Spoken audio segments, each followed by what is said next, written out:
اللہ کے حبیب مصطفیٰ کریم رؤوف الرحیم صلی اللہ علیہ وآلہ وسلم کے فرمان کا مفہوم ہے، جہنم میں ایک وادی ہے، اس وادی کا نام وادی لملم ہے، اور وہ وادی پوری جہنم میں سب سے زیادہ گرم ہے۔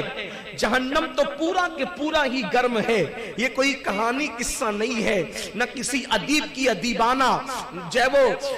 ادیبانہ کوئی اس کا کوئی فن ہے، نہ کسی خطیب کی خطابت ہے، نہ کسی وائس کا واز ہے، نہ کسی ناصح کی نصیحت ہے، نہ کسی سیاسی لیڈر کے داؤ پیچ ہے، یہ اس نبی کی زبان سے نکلے ہوئے فرامین ہے جس نے اپنی طبیعت سے کبھی بات ہی نہیں کی۔ وہ جب بھی منہ کھولتے ہیں اپنا پیارا پیارا اللہ اکبر تو اپنی مرضی سے نہیں کھولتے، اپنے لبوں کو جنبش اپنی مرضی سے نہیں دیتے، بلکہ زبان ان کی ہوتی ہے، کلام خداوند قدوس کا ہوتا ہے۔ اللہ اکبر، میرے آقا صلی اللہ علیہ وآلہ وسلم کے دیوانوں، جہنم تو پورا کے پورا گرم ہے۔ حدیث پاک کا مفہوم ہے کہ یہ جہنم کیا ہے اور جہنم کی آگ کیا ہے۔ جہنم کی آگ کو 70 مرتبہ رحمت کے پانی سے دھویا گیا، جہنم کی آگ کو 70 مرتبہ رحمت کے پانی سے دھویا گیا، تب کہیں جا کر یہ دنیا کی آگ بنی ہے۔ یعنی کہ 70 درجہ کم، جہنم کی آگ سے 70 درجہ کم یہ دنیا کی آگ ہے۔ آپ مجھے بتاؤ اس کی حرارت کتنی ہے؟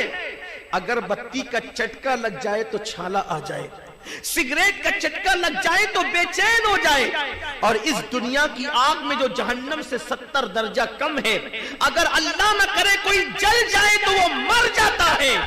یہ دنیا کی آگ پر اگر کوئی پانی گرم کرے، وہ پانی کسی کے بدن پہ پڑ جائے تو چھالے آنے لگتے ہیں۔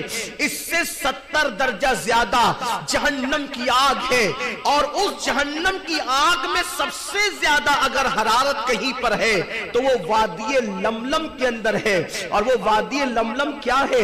سرکار غریب نواز فرماتے ہیں کہ میرے پیر و مرشد نے مجھ سے بیان کیا کہ بابا معین الدین، اللہ کے رسول فرمایا کرتے تھے کہ جہنم نے 70 مرتبہ رو کر، جہنم نے 70 مرتبہ رو کر سوال کیا، اللہ یہ وادی لملم کس کے لیے تو نے بنایا؟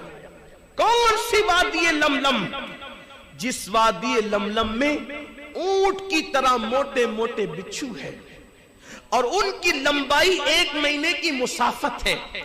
یعنی بچھو کو اگر آپ نے دیکھا ہوگا تو بچھو انگلی سے زیادہ بڑا نہیں ہوتا، یا زیادہ سے زیادہ بچھو ہاتھ سے بڑا نہیں ہوتا، لیکن وادی لملم میں جو بچھو ہے